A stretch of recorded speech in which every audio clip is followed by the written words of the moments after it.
For nearly 3 decades, the Concorde was a symbol of human achievement. With a slick arrow nose that could outrun the sun, the Concorde was more than a plane. It was the future of flying.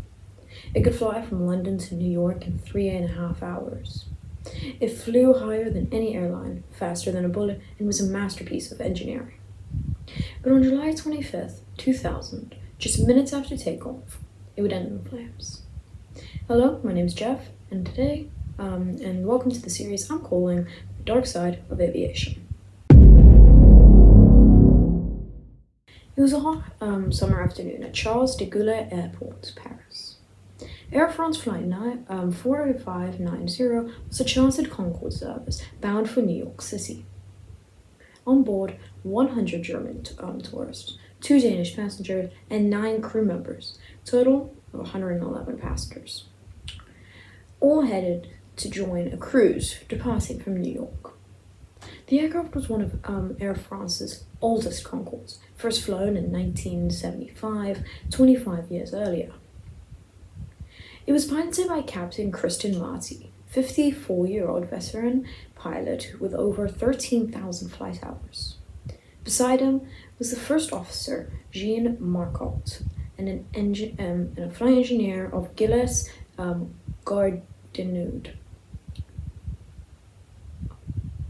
They were both highly experienced, trusted members of the Air France supersonic fleet. At 4:43 p.m., the jet was clear for takeoff on runway 26 right, and everything was normal.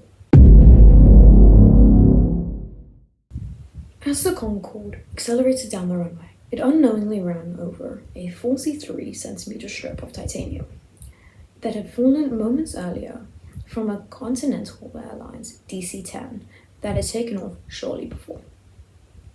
The sharp metal punctured the Concorde's left tire. The tire burst and fragments of rubber traveling at high speed struck the underside of the left wing. In an instant, a massive fuel tank rupture occurred. Jet fuel sprayed out and ignited, engulfing the aircraft in flames before it even left the ground. The Concorde passed V1, also known as the place of no return, and was too late to abort the takeoff. The pilots saw the warning lights. The left engine lost thrust, and the plane veered left. Captain Mart pulled back, trying to keep the aircraft airborne, but the aircraft was too slow, too heavy, and lost too much thrust.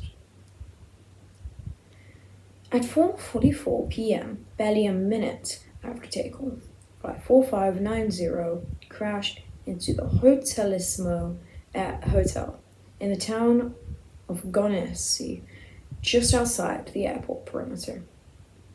All 109 people on board were killed instantly, along with 4 people on the ground.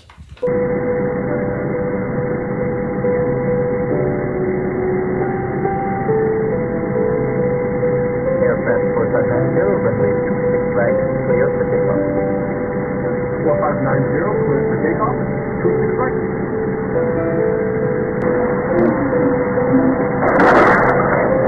What's up?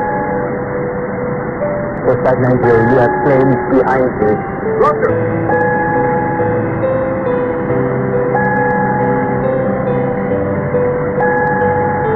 Failure. Engine 2. Engine fire for detail. Yes, it's empty.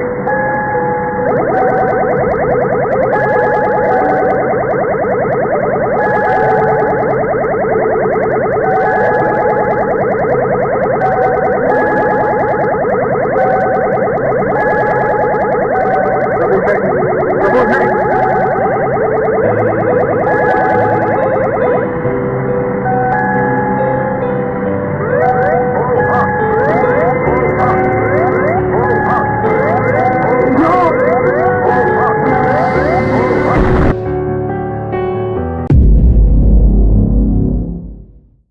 The world was stunned. The Concorde, long considered the safest and most advanced airplanes ever built, had never suffered a fatal accident. Investigators from the French BEA soon pieced together the chain of events. First, a metal wear strip from a Continental DC-10, the Concorde's tire struck the debris, violently exploding. A piece of rubber struck the underside of the left wing at over 500 kilometers per hour, rupturing the fuel tank. Leaking fuel ignited almost instantly. The investigators confirmed that the Concorde's fuel tank, which was made from aluminum, were not strong enough to resist impacts. In the days following the crash, the entire Concorde fleet were grounded. Air France and British Airways worked together with engineers to rebuild the trust with the passengers. They reinforced the inside of fuel tanks and introduced burst-resistant tires. After a year of modification, Concorde returned to service in November 2001. Contrary to popular belief, this crash was not the reason of Concorde's retirement. The Concorde was very loud, banned over many cities. It was expensive to make, expensive to run with the fuel it needed, and there's no real need for supersonic flights when there was cheaper options. The crash was just a cover to stop the Concorde to make it easier, say it was unsafe and people would disagree. In 2003, the Concorde retired, which ended the supersonic flight forever.